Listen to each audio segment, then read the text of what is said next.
certo? Então, diante disso, a gente vai iniciar. Deixa eu colocar aqui na tela para vocês.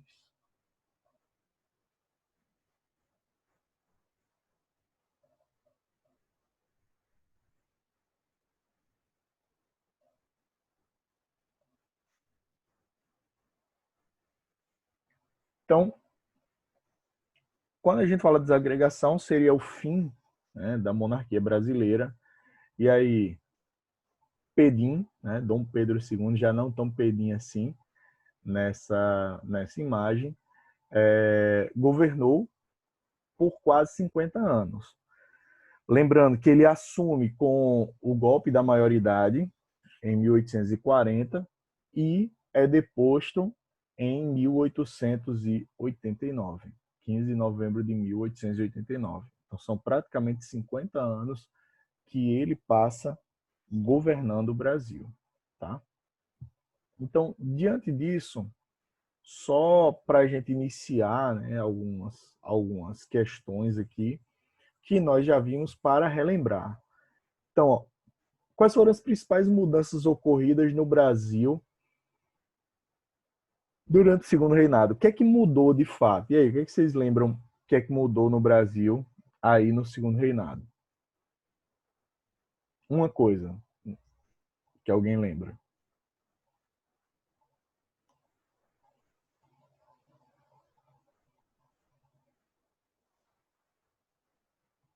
Deixa eu abrir até o chat aqui, se alguém digitar. E aí? Alguma mudança que começa no segundo reinado? Isso, boa, Stephanie. A economia começa a crescer, começa a desenvolver, porque nós temos o estabelecimento agora no segundo reinado de que produto agrícola? O que é que o Brasil vai exportar para caramba aí no segundo reinado? A abolição da escravatura foi no segundo reinado também, não foi? Isso, boa, Arthur. Abolição da escravidão. Muito bem lembrado, Arthur. Então, isso é uma grande mudança também. O crescimento da economia por conta de quê?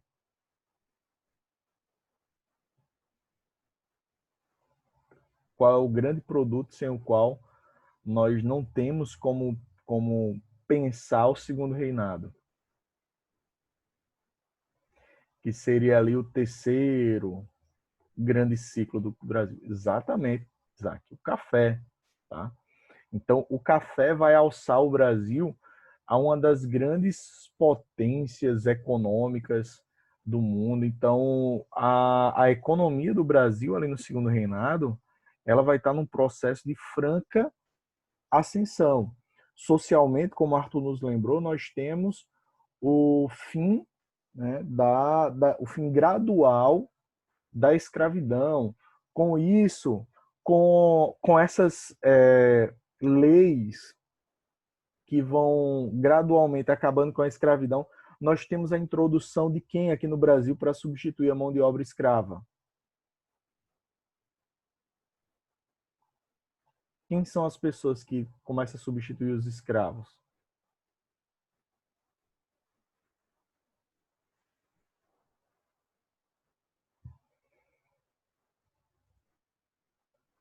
Boa, Rebeca. Exatamente, os imigrantes, certo? Então, os imigrantes são a mão de obra que começa a substituir os escravos. Em especial, ali nós temos os imigrantes italianos e os alemães. Então, são eles, principalmente, que vêm para o Brasil nesse período. Então, a gente percebe que esse segundo reinado, ele é um período de grandes mudanças. Então, a gente tem mudança na economia, a gente tem mudanças na sociedade, né? A gente tem novos grupos sociais surgindo, tá? Como era a participação política durante o segundo reinado? Na verdade, quando a gente fala de política, como era a política ali, questão do voto durante o Brasil Império, que eu falo isso o tempo todo para vocês. O voto ele era o quê?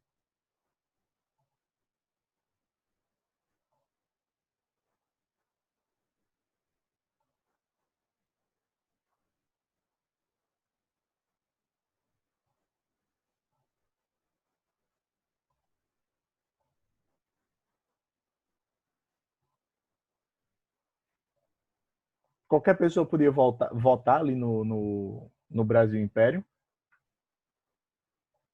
que é que restringia? Boa, Stephanie. Isso aí, Rebeca. Agora que eu vi. Eu tinha subido o chat. Muito bem, meninas. Exatamente isso. Aí tinha o Partido Conservador e o Liberal, né? Isso, boa, Arthur. Então, como Stephanie e Rebeca colocaram, né, nós temos ali o voto censitário, baseado na renda, então você tem que ter uma renda mínima para poder votar ou ser votado. E como Arthur colocou, nós tínhamos dois partidos ali, né, os conservadores e os liberais.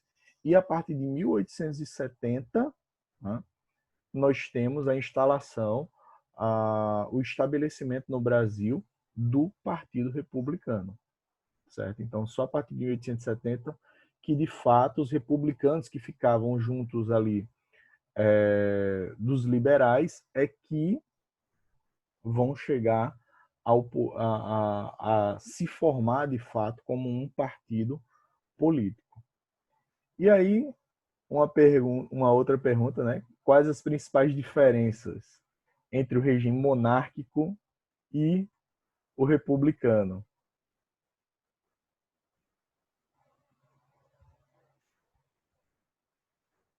Ops.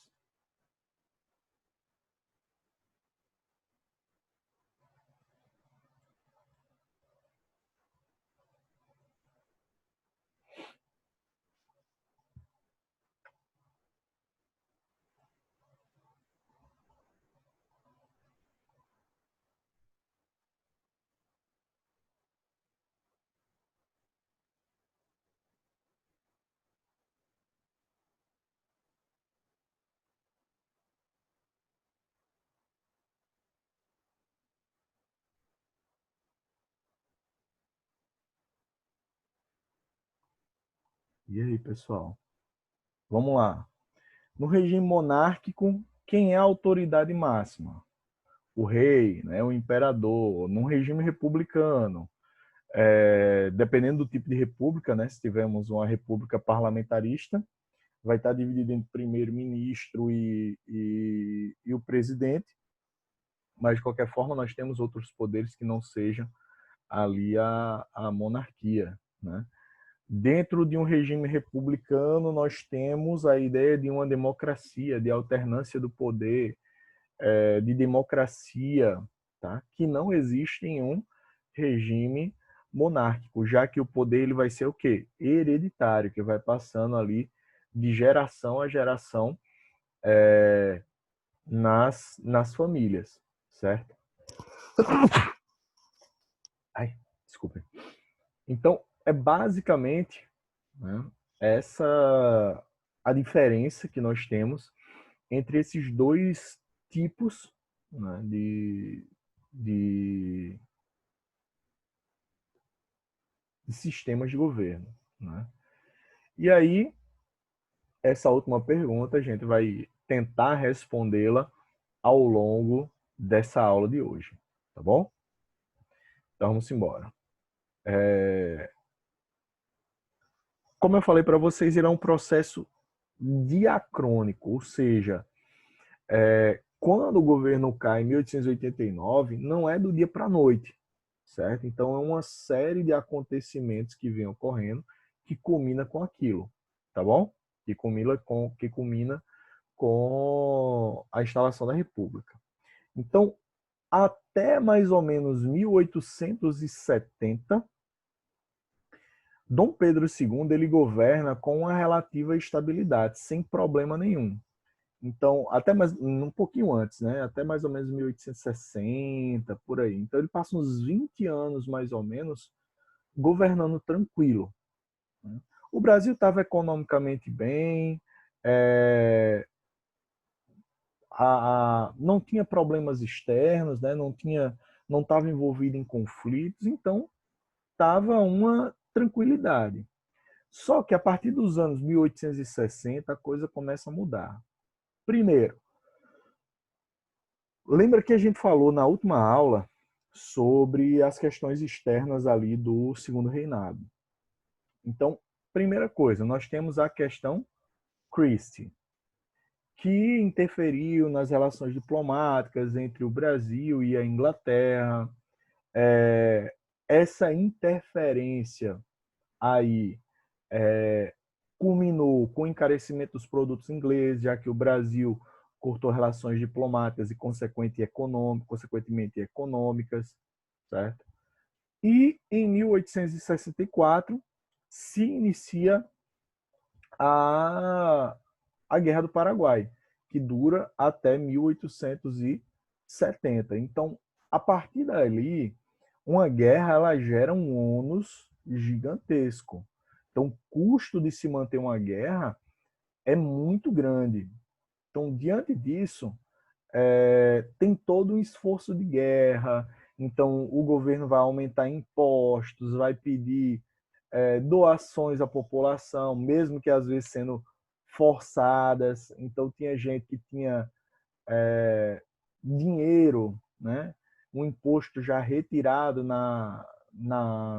antes de receber o salário para manutenção da guerra, as pessoas doavam ouro, enfim. Então, assim, era um custo muito alto. E óbvio que, tipo, uma guerra, e aí vamos colocar bem entre aspas, certo? Por mais justa que, que ela seja, certo?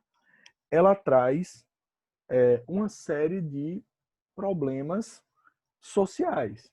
Então a gente tem o aumento da miserabilidade, nós temos as pessoas que são os homens, né? Na época eram só homens que iam para o exército. Nós temos os homens que são mandados obrigatoriamente, né, para a guerra, enfim. Então gera uma série de problemas. Então, outra coisa que começa a abalar um pouquinho, principalmente a partir de 1850, a proibição do tráfico negreiro, que deu uma balançadinha, mas ainda não tão forte, né? E, né, a chegada das novas ideias, o fortalecimento das ideias republicanas. Vale lembrar que o Brasil ele era uma ilha monárquica cercada de repúblicas. Então, vale lembrar que quando o Brasil, né, se tornou independente, os países da América ali, eles começam o seu processo de independência nas décadas entre 1810 e 1830, o Brasil, junto com o México, foram os únicos países a se tornarem monarquias. E o México por um curto período de tempo. O Brasil é que vai ficar, né, boa parte ali do século XIX como uma monarquia, certo? Então, continuando. Então, ó, como eu falei, o movimento republicano, o estabelecimento do republicanismo, ele vai se fortalecer, né? Principalmente a partir da Guerra do Paraguai, certo? E depois a gente vai entender o porquê a Guerra do Paraguai ela tem uma influência grande no estabelecimento desse movimento republicano, certo? 2 anos antes do fim da guerra, o Partido Liberal, e a gente lembra que desde a criação dele lá atrás, né, não exatamente do Partido Liberal, mas dos exaltados, né, lá no início do período regencial, eles tinham pego, desde a época do primeiro reinado, aquelas ideologias republicanas. Então, se a gente fosse fazer uma análise, o Partido Conservador seria um partido de direita, seria um partido mais preso àquela elite agrária tradicional brasileira. O Partido Liberal também tem membros desse grupo? Também. Mas dentro do Partido Liberal, nós vamos ter profissionais liberais, nós vamos ter comerciantes, né, que acabam tendo uma mentalidade um pouco diferente naquela situação. Então, diante disso, ocorre uma cisão, uma separação, um racha, né, dentro do Partido Liberal, que dá origem à Liga Progressista. Então, veja, aqui em 1868 ainda não é criado o Partido Republicano, mas sim a Liga Progressista, certo? Mas é é o primeiro momento, né, que, de fato, não chega a ser um partido político, mas uma agremiação política, uma associação política, ela se coloca de maneira explícita contrária à monarquia. Então, é a primeira vez. Antes os caras faziam escondido, faziam pequenos folhetos e espalhavam durante a noite, né, essas ideias. Mas agora nós temos uma associação criada com o intuito de combater a monarquia e defendendo a implantação de uma república no Brasil, certo? Então, diante daquela situação, né, é, é um primeiro sinal de enfraquecimento do Império Brasileiro, certo? E ainda mais porque, né, diante daquela situação, diante daquelas mudanças, uma parte dos cafeicultores, principalmente ali da região de São Paulo, eles começam a vestir a camisa republicana. E o que é que eles ganhavam, né, defendendo as ideias republicanas? Vamos entender. Por mais que o movimento, que o Império tivesse ligado às elites tradicionais, mas ele ainda tinha uma forte ligação com os plantadores, os senhores de engenho do Nordeste, né? Os cafeicultores, eles já tinham uma outra visão de produção, tinham uma outra visão de mundo, tinham uma outra visão de produção, tinham uma outra visão capitalista, que esse sistema monárquico brasileiro, ele acabava sendo um entrave. Por quê? Porque só quem se beneficiavam eram os amigos do rei. Os outros não tinham os mesmos direitos, não tinham os mesmos privilégios que os amigos do rei. Tá? Então, isso é um problema que se enfrenta ali nesse período. Então, por isso que os cafeicultores eles vestem uma parte deles, né, vestem essa ideia republicana, porque eles imaginavam que com a instalação de uma república, né, e aí vamos lembrar, século XIX, nós temos a proliferação daquelas ideias do liberalismo, né, então eles imaginavam com a instalação de um regime republicano haveria uma interferência menor do Estado na economia, consequentemente os favoreceria economicamente. Então, diante dessa situação, nós temos mudanças dentro do Partido Liberal, né? Então, o Partido Liberal ele acaba sendo dividido numa ala mais radical e numa ala mais moderada. Então, os moderados são aqueles que se encaixavam, inclusive, naquele ditado que não existe nada mais saquarema do que um luzia no poder. Ou seja, não existe nada mais conservador do que um liberal no poder. Por quê? Tipo, os caras, uma parte ali dos liberais, os caras não queriam o fim da escravidão, né? Então, eles eram liberais até certo ponto, né? Então, é esse grupo que não quer tantas mudanças que vai fazer parte dos moderados. Já aqueles com uma defesa mais radical do estabelecimento de ideias republicanas, aí eles vão para outra parte dentro do Partido Liberal. Tá? E aí, diante disso, os radicais lançam, em 1870, o Manifesto Republicano. Certo? Então, aí sim, né, a partir de 1870, fim da Guerra do Paraguai, nós temos o Manifesto Republicano e, consequentemente, a criação do ou dos partidos republicanos, certo? Por que eu disse do ou dois? Porque, diferente de hoje,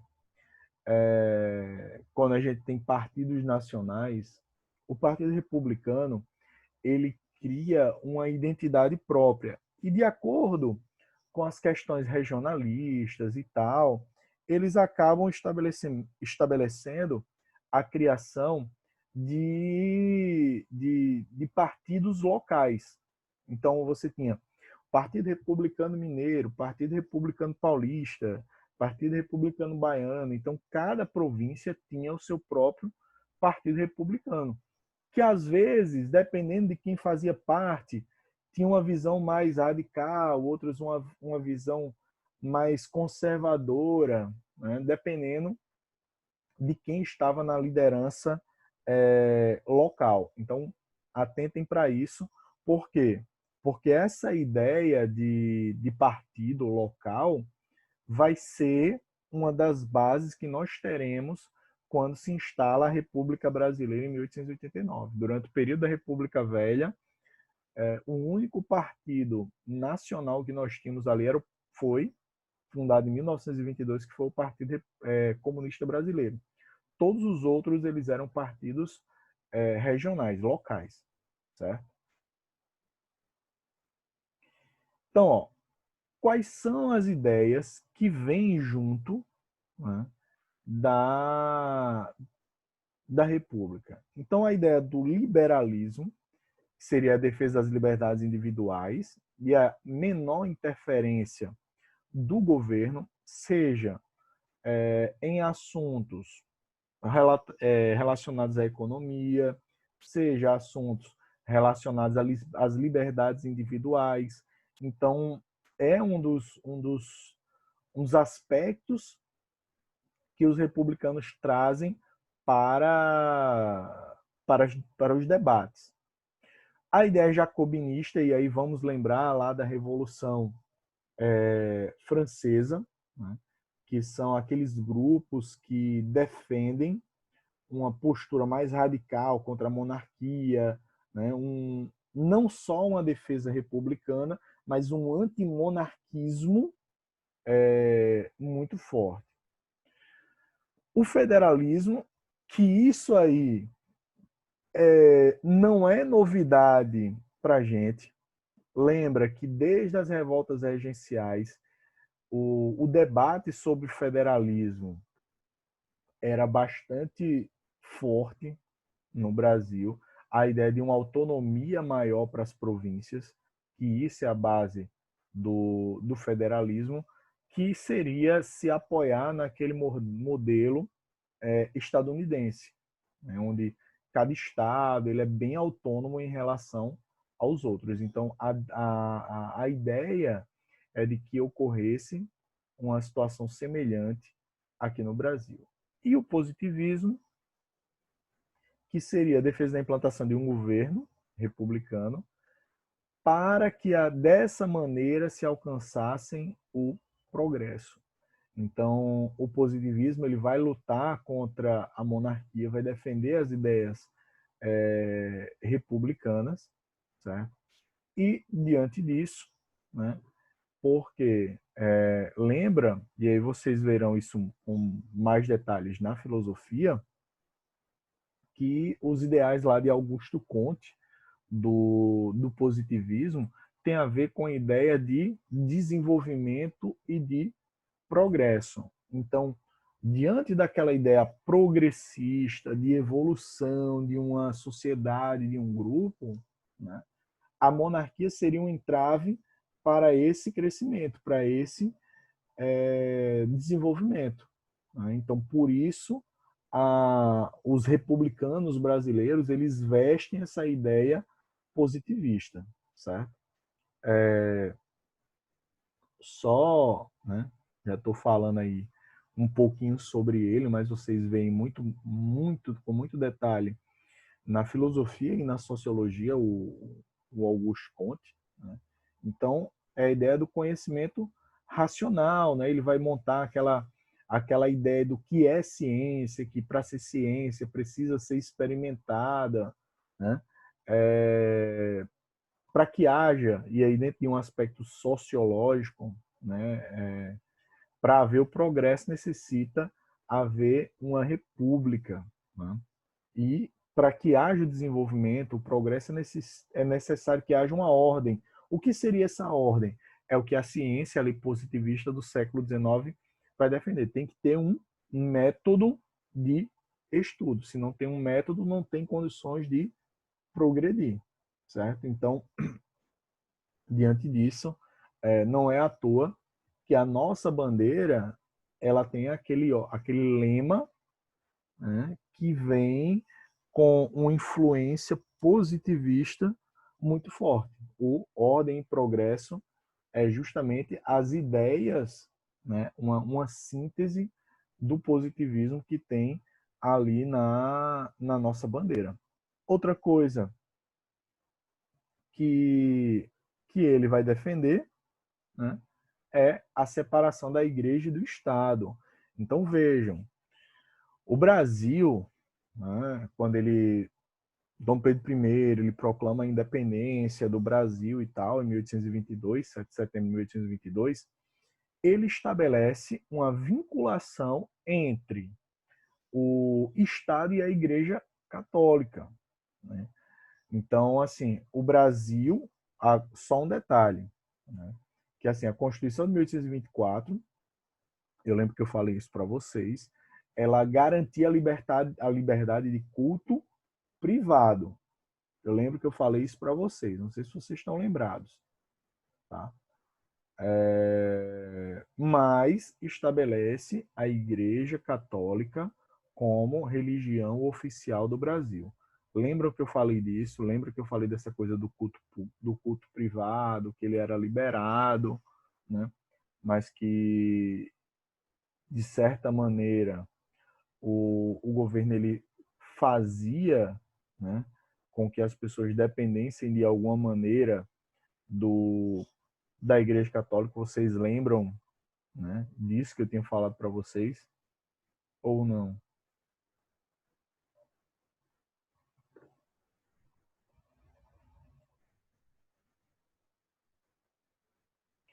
Só relembrando, né, essa vinculação, né, não sei se todos lembram, mas como é que funcionava? Como é que se estabelecia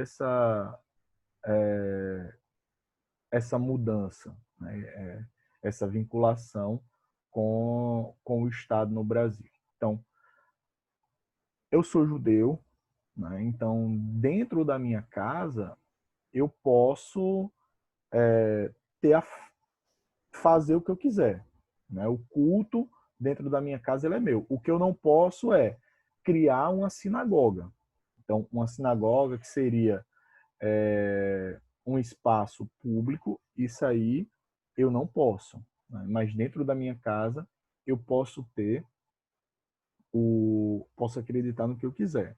Entretanto, como havia essa vinculação entre o Estado e a igreja, acabava fazendo com que as pessoas tivessem que se ligar de alguma maneira à Igreja Católica. Como? Então, sou judeu, né?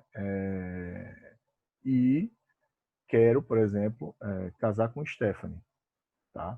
Então, para podermos casar, para ela poder ter direito, para ela poder ser considerada esposa, nós teríamos que casar na Igreja Católica, porque só assim ela tinha os direitos garantidos. Então, sei lá, se eu morresse, pensão, reconhecimento dos filhos, então tudo isso dependia da Igreja Católica. Então, por mais que nós fizéssemos lá na nossa casa uma cerimônia judia, mas tínhamos que nos submeter à Igreja Católica e casar na Igreja Católica. A mesma coisa. Os filhos e tal da gente teriam que ser batizados na Igreja Católica para serem meio que uma comprovação, né, de que eram meus filhos, já que não existia registro civil, certo? Então, para o positivismo, essa vinculação do Estado com a Igreja é um entrave. Por quê? Porque nós aqui, né, como eu disse, né, não podemos expressar a nossa liberdade. E aí veja que uma das ideias é a liberdade individual, também ali no século XIX. a ideia do trabalho e de educação para todos. Então, são outras coisas que passam a ser questionadas ali diante dessa doutrina positivista e que vai ter esse impacto aqui no Brasil, tá bom? Então, ó, quando a gente fala da crise da monarquia, nós falamos de 3 aspectos, certo? Então, principalmente a partir da segunda metade do século XIX, né, a partir de 1860 e tal, ele passa a enfrentar uma série de crises. As 3 principais: a questão militar, a questão religiosa e a questão abolicionista. Então, essa aí é a base do que ele vai enfrentar como instabilidade, certo? Como falta só 1 minuto e meio, né, a gente não vai aqui continuar, mas é para a gente ter uma ideia de que, como eu sempre falo, não acontece do nada, né? Então, tem todo um contexto que vai culminar com a instalação da República no Brasil. Não foi Deodoro da Fonseca, botou a mão na cintura e fez: não estou fazendo nada, eu vou proclamar a República no Brasil. Então, tem todo um contexto, beleza? Então, pessoal, segunda-feira nós continuamos, tá bom? E E é isso, uma satisfação em vê-los aqui mais uma vez, né? Atentem que para a prova, né, para a nossa avaliação de segundo bimestre, período regencial e segundo reinado, tá bom? Essa parte da desagregação aí que a gente está vendo agora, que faz parte do terceiro bimestre, não cai, tá bom? Então,